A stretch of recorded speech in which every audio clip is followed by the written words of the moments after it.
Hi, I'm John Espy, Treasurer CFO for Loveland City Schools.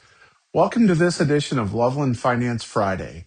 One of the most common questions we receive from community members is simple. Where does the district's funding come from?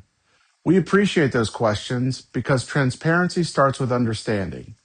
Today, I'd like to walk through the revenue side of our financial forecast and explain what each major category represents. When you look at our financial forecast, revenues are grouped into several key lines.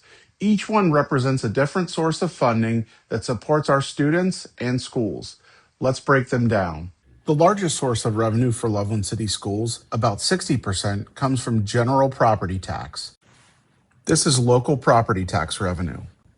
Under Ohio's Fair School Funding Plan, districts like Loveland are required to rely more heavily on local funding, particularly when we are below the state average in expenditures per pupil.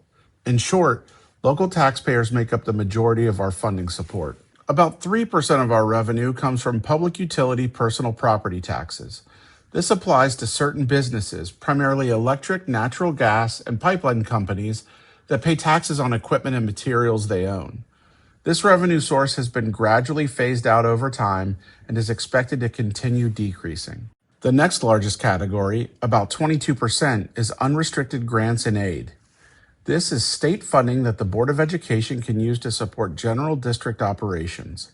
It provides flexibility to help fund staffing, programming, and overall district needs. Approximately 1% of our revenue comes from restricted grants and aid.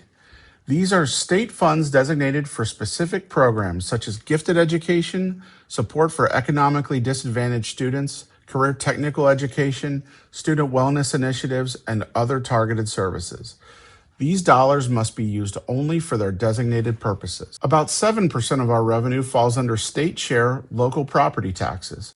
This includes reimbursements a district receives from the state for items such as tangible personal property tax reimbursement, homestead and rollback reimbursements, and the $10,000 exemption, where businesses are exempt from paying the first $10,000 of property tax and the district is reimbursed by the state. The remaining 7% comes from all other operating revenues. This includes tuition, earnings on investments, facility rentals, and donations.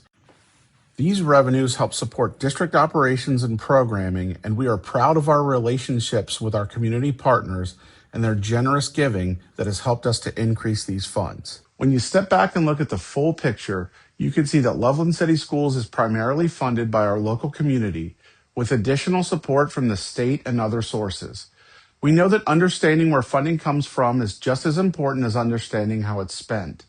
That's why we're committed to continuing these conversations through board meetings, community engagement opportunities, and here on Loveland Finance Friday. As always, we welcome your questions and feedback.